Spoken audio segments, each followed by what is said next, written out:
Hello everyone, मेरा नाम है और आप देख रहे हैं एमएमए विद एके। तो कैसे हैं आप सब भाई लोग। ऑफिशियली जो है यूएफसी 319 खत्म हो चुका है और हमजा चिमाब हमको ऑफिशियली यूएफसी के मिडिल वेट चैंपियन जो है बनते हुए दिख चुके हैं।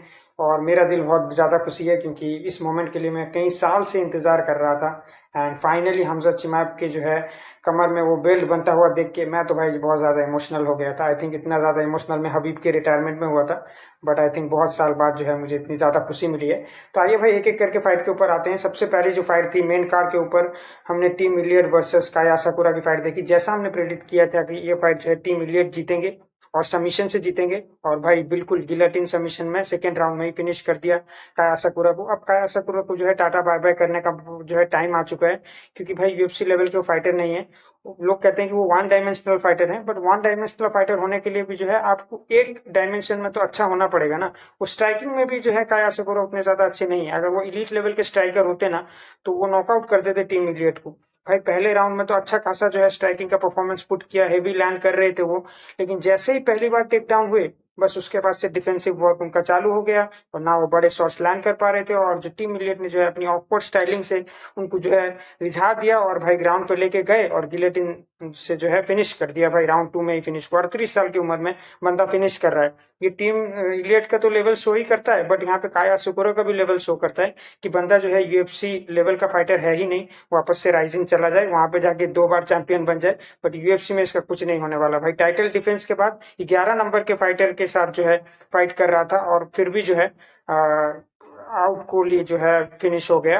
एंड गिलेटिन से फिनिश होके जो है अपना करियर अब टीम काया साकुरा को जो है बाय बाय करने का मौका आ गया है। और टीम इडियट का कॉन्ट्रैक्ट जो है एक फाइट के बाद खत्म होने वाला था। अब डायना वाइट ने बोल दिया है कि भाई टीम इडियट को जो है वो यूएफसी में रख रहे हैं ऐसे फिनिशेस के बाद। 38 साल होने के बावजूद भी जो है लोअर वेट क्लासेस में फ्लाई वेट डिवीजन में रह के 38 साल की उम्र में इतना अच्छा फिनिश निकाला है।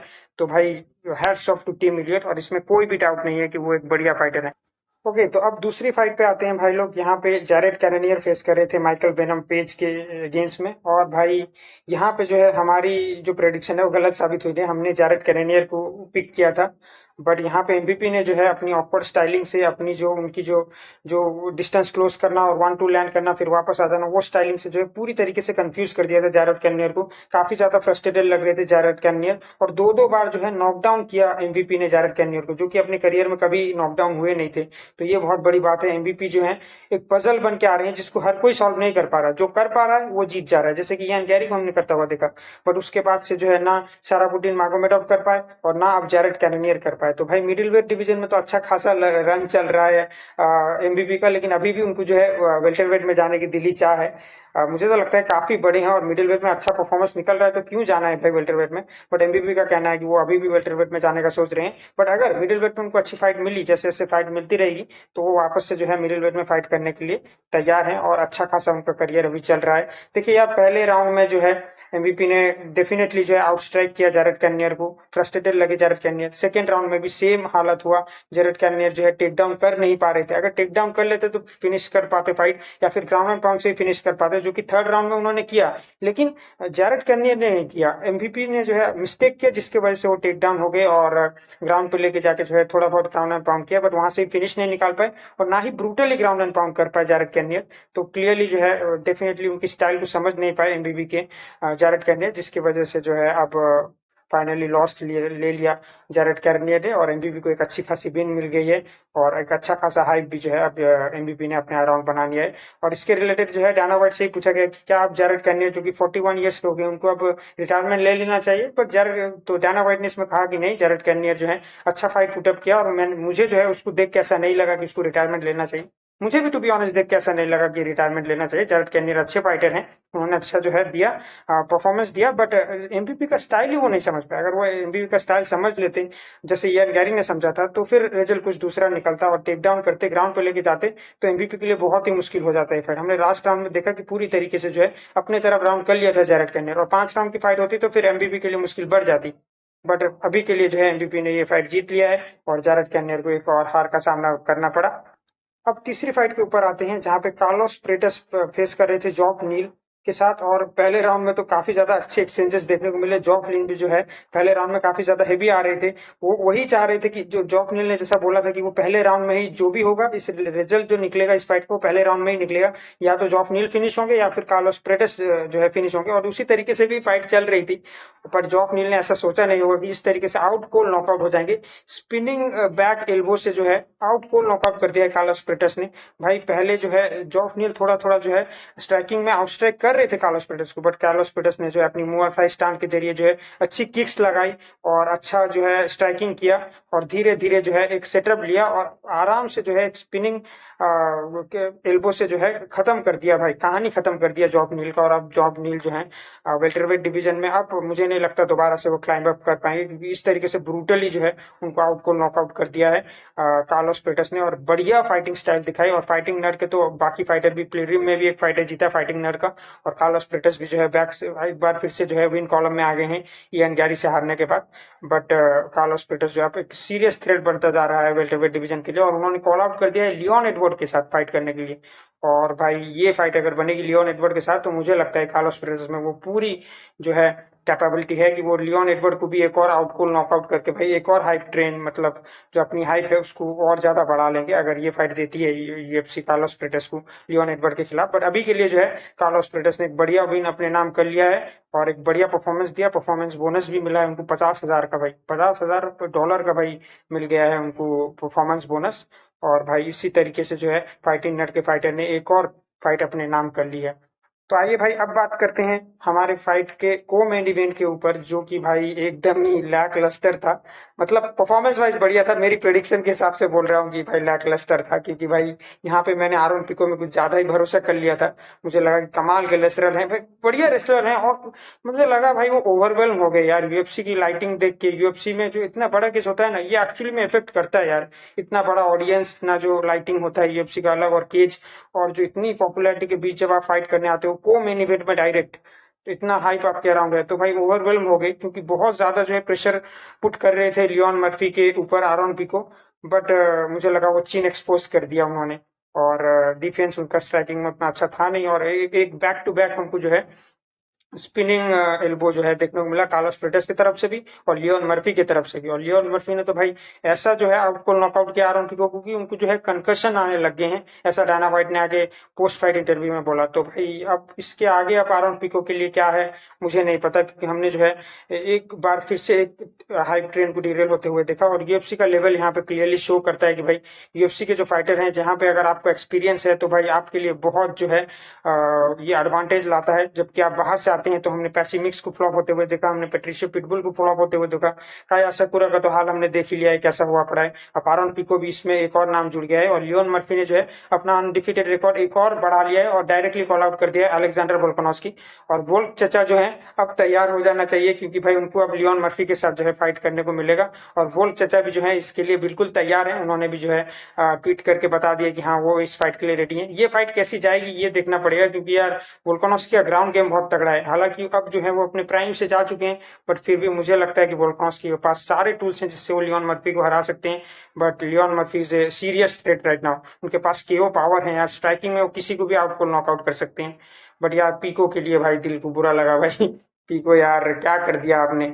बहुत अच्छे रेसलर थे और बहुत ही कंपोज लग रहे थे यार, इतना हेवी लग रहे थे यार, मुझे तो नेक्स्ट इंडिया टपुरिया लग रहे थे।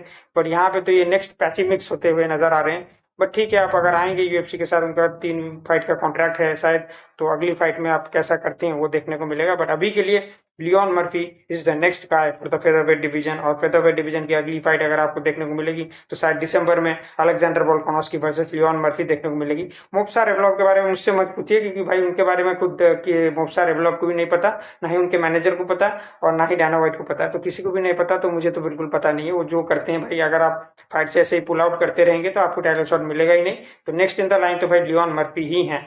तो भाई आप देख लो, यही है जो है। तो फाइनली आइए बात करते हैं मेन इवेंट के बारे में। यूएफसी 319 की मेन इवेंट, सबसे हाइप इवेंट, सबसे बड़ा पेपर व्यू का इवेंट था ये। और ऐसा डायना व्हाइट ने भी आगे पे पोस्ट फाइट इंटरव्यू में कंफर्म करा कि भाई इसको जो है सबसे ज्यादा लोग भी देख रहे थे, और कमाल की ये फाइट थी।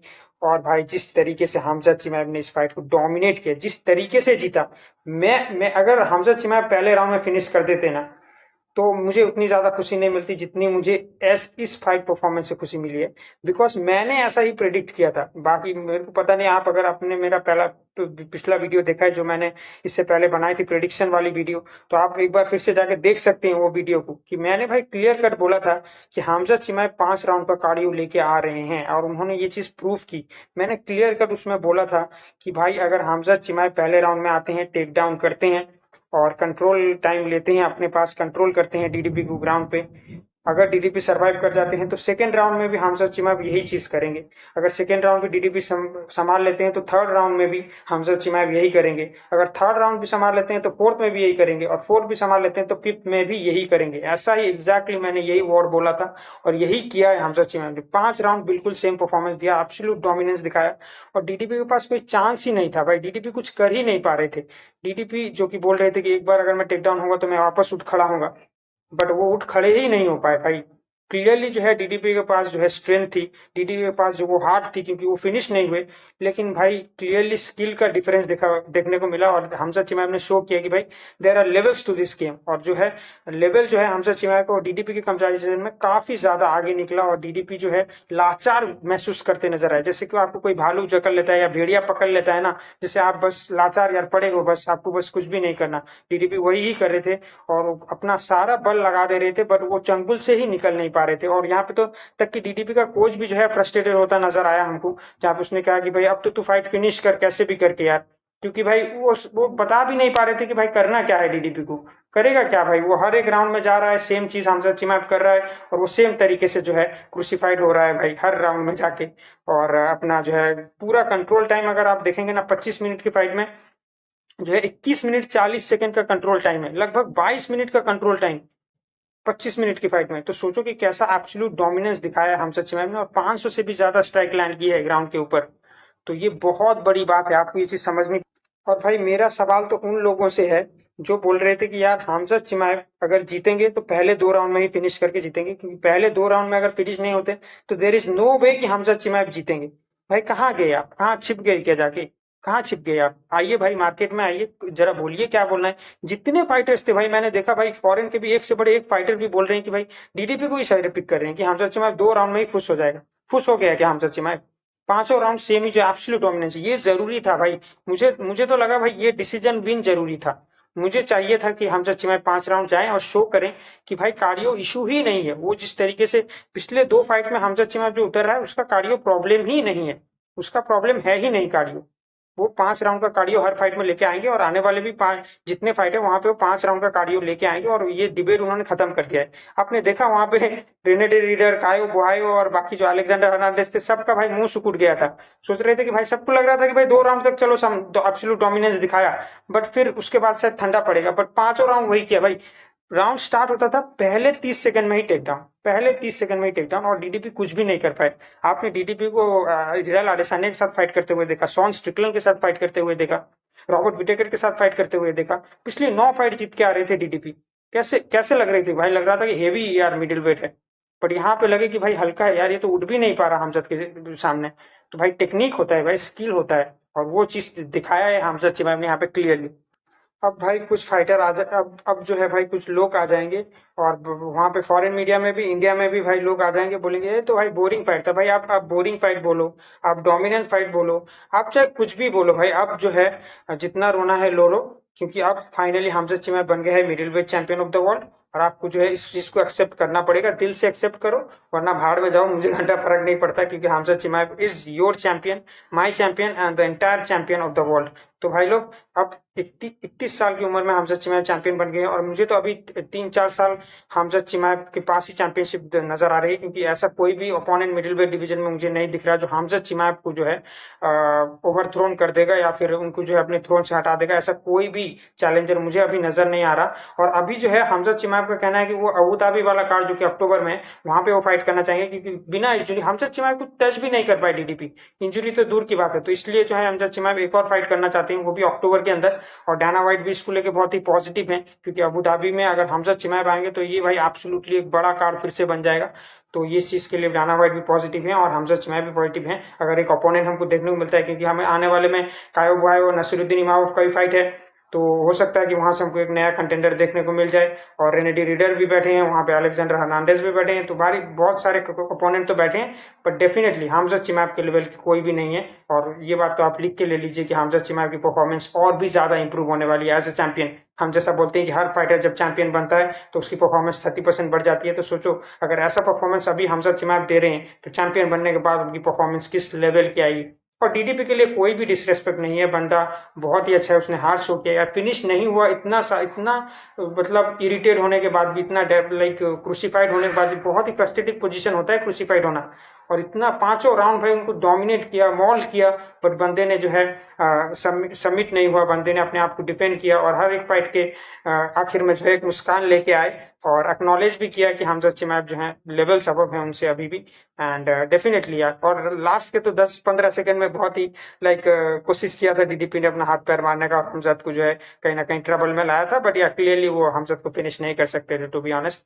एंड हमजद इज जस्ट, ये तो इनएविटेबल था कि हमजा चिमाब को ही जो है अब मिडिल वेट चैंपियन बनना है। और इतने साल की हाइट, इतने साल के struggle, weight misses, division change करना, सारी चीजों के बाद फाइनली हमजा चिमाब जो है आपके मिडिल वेट डिवीजन के चैंपियन बन गए हैं। तो हमने जो प्रेडिक्ट किया था इसमें से 3 फाइट हमने जो प्रेडिक्ट की थी वो सही हुई, हमजा चिमाब वाली और कार्लोस फ्रेटस वाली और टीम इलियट वाली।